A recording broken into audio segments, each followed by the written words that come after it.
அனைவருக்கும் வணக்கம். கல்வி சுமை. நித்தம் நித்தம் போராட்டம் கல்வி என்னும் வேள்வியில்.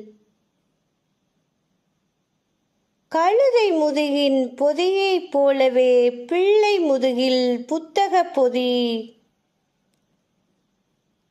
வாழ்க்கை பாடம் கற்பிக்க மறக்கிறோம்.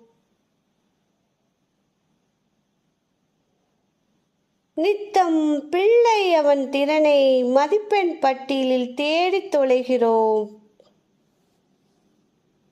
வளரும் தலைமுறை இன்று வாடி வதங்கி வாழ துணிவின்றி தன்னை அழிக்கும் நிலை காணீரோ?